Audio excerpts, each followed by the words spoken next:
Welcome to the podcast, Let the Prophet Speak. We continue now with our study of the first book of Shmuel, Samuel 1, chapter 13.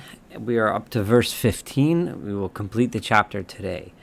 We read in the first part of the chapter about the error that Saul had made in jumping the gun, not waiting for Shmuel to come, and we started to see the flaws in Saul's character, the arrogance, the reliance on superstition, the misunderstanding of the proper relationship that one is supposed to have with God, and his unwillingness to recognize his error, and that occurred during his preparation for this monumental battle. And the stage has begun to be set for this tremendous, this incredibly challenging battle, as we see the Philistines are arrayed in full force with thousands of chariots and horses and men and armor and so on, while the people of Israel were just very small in number, and not well armed. The people were scared. Most of the people scattered throughout, literally hiding in the hills and in the caves, and some literally actually ran away from the completely and went to the other side of the Jordan River, and only a few stayed with Saul and Jonathan, Saul and Jonathan, to fight the Philistines. So despite the bad start to this, Saul is still the king and still the leader. So Shmuel is now going to get ready to fight the Philistines. So Vayakam Shmuel Vayal min HaGilgal Givat Binyamin. So Shmuel got up and he left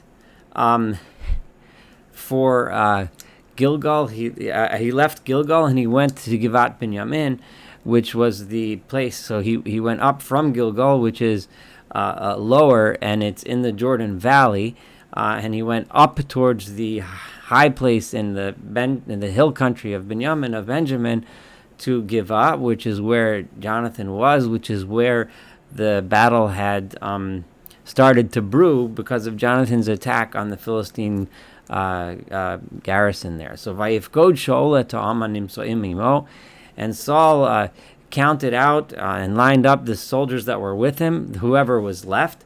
Kishesh meot ish. Remember, he had about 600 men. So he had started with a few thousand, which was already small in number. Many had run and left, as we saw before, and now he was left with only 600. So we're talking about a very small group of people in comparison to what the Philistines had laid out. V'Shaul v'Yonatan beno, and Saul and Jonathan his son. This is the first time that Jonathan is being called Saul's son. We were introduced to Jonathan before when he jumped the gun and attacked the Philistine station. However, Saul is. We're now being told that Jonathan was Shaul's son. And so Saul and Jonathan and the people that were gathered with them, the ones that didn't run away in fright, Yoshvim begeva Binyamin, they stayed in Giv'ah in Benjamin, Uflishtim chanu b'michmas, and the Philistines were camped in Michmas. So now the Philistines are going to make the first move now.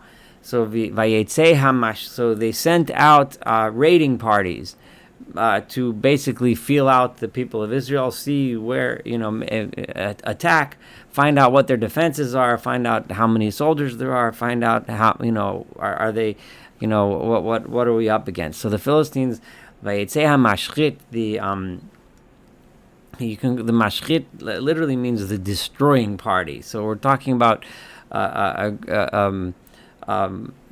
smaller group of soldiers that are meant to attack, but it's an initial attack. It's not the full battle that they were preparing for. They went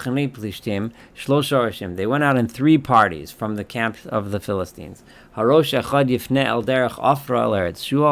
One, you might want to look at a map, a biblical map, to show you exactly where all these places are. For our purposes here, it's not so important to just understand that they sent out 3 raiding parties. One of them turned in on the road towards Afra, towards the area called Shu'al. And the second party went in the path towards a place called Beit Choron. And the other one went towards the boundary, presumably the boundary between the Philistine and Israelite land or territory. Hanishkaf al Gehat Tzvoim Hamidbara, the boundary which, when you're standing at that boundary, it overlooks the valley of Tzvoim, which is in the area of towards the desert. V'charash lo yimatzeh. Okay, so that's the end of verse 18. In verse 19, we're going to learn a little bit more. It's going to set up a little bit more just how dire the situation is for the people of Israel. V'charash lo yimatzeh. There was no smith, right? No metal workers to be found b'chol Eretz Yisrael, in all of the land of Israel. So in the land of Israel, the land which was populated and settled by the people of Israel, in other words, not the Philistine territory, but in the Israel territory, there were no smiths. Why? Because the Philistines, who were their overlords and oppressors, wouldn't allow there to be a smith working in Israel, because because they were afraid that if there was a metal worker, maybe those ivrim, maybe those Jews will make a sword or a spear. So in order to prevent them from making implements of war which they may use to rebel against the oppressors, they didn't allow there to be any smiths. If anyone would set up a smith shop, presumably the Philistines would have him arrested, executed, or so whatever it was. They would not allow it to happen. But they did still need metal implements to plow their fields. So what did they have to do? And all of the people of Israel had to go to the Philistines in order to liltosh ish et macharashto viet eto viet kardumo viet machareshato.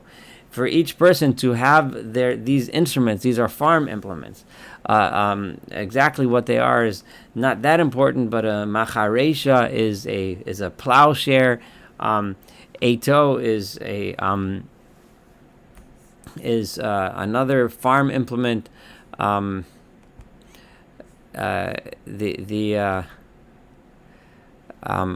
Is called translated as a mattock, and kardumo is an axe, and machareshato is another farm implement. So these are farm implements, and the mattock is like some kind of a shovel or a spade, and whatever. So the bottom line is that these implements that were made out of metal, for the people, they had to go to the Philistines. So number one, the Philistines didn't allow them to have their own smith because they were afraid the smith would be hired to make weapons. And the other reason why is because the Philistines wanted the people of Israel to buy their implements from the Philistines. This is a classical way that colonizers or the dominant government forces the people that they are oppressing to buy the products from them. Pim, and the literally pitzira is to this is it's kind of a difficult thing to translate, but the pitzira is often translated as and the modern translators understand this to mean that the sharpening or the smithing that would needed to be done with the metal cost a pim. was, in other words, it was the cost a pim. This is the classical commentary did not know this, but we now know from archaeological excavations, and this is very well established, that a pim is actually a Philistine weight or coin. It's an amount of money. So a fei yud mem, and this was found in the actual weights and coins in the Philistine areas have been excavated, many of them, and they actually say the word pim on it. So the bottom line is that what this verse is actually saying here, despite what you may see in some other translations, the proper translation is that the people of Israel, like we said in the verse before, had to bring their farm implements to the Philistines. And the amount that it cost the people to was a pim. That's how much it cost them to get this work done. In order to make all of these implements, which we just mentioned before, ulahatziv hadarvan, and for and to set the darvan, which is another metal work, to sharpen the blades. So the bottom line of all of this is that this is number one being told to us so that we understand the extent of the oppression of the Philistines over the people of Israel, and to understand the terrible state of the Israelite of Saul's army. And it was when the time for war came, which is now, and no one even had a sword or a spear. Asher et Shaul at Jonathan, all of the people that were gathered, those 600 people, which was a tiny number to begin with, and they weren't even armed, those people that were with Saul and Jonathan. The only people that had implements of war was Saul and Jonathan themselves. Where they got them from is not mentioned in the verse. I kind of imagine that Jonathan may have stolen those implements when he attacked the garrison back in the beginning of chapter 13, but that's obviously just conjecture. We don't know that from the verse. The bottom line is that we have a completely unarmed, small army, and the people are scattered. Most of the people are scattered, hiding. Some even completely ran away. Vayetzei matzav Philistine el ma'avar michmas, and the Philistine matzav, their entire army, their entire formation, that's the word I was looking for, has now moved to the Ma'avar Michmas. The Ma'avar is the pass of Michmas, the place for which from which they were going to make their move from Michmas to attack the Israelites who are now gathered in Giva in Benjamin. So the stage for the battle is set. We get the dire situation of Saul and Jonathan's very small army of people that actually are sticking with the fight, and that army is basically unarmed other than presumably their farm implements. They have basically axes and shovels to fight with against this massive Philistine army, which is well armed with weapons and chariots and cavalry and foot soldiers, etc. So that's the situation which we are ending this chapter with. Things are not looking good, but we'll see what happens in chapter 14. Thank you so much for studying this together with me. Looking forward to studying chapter 14 and the entire book of Samuel together.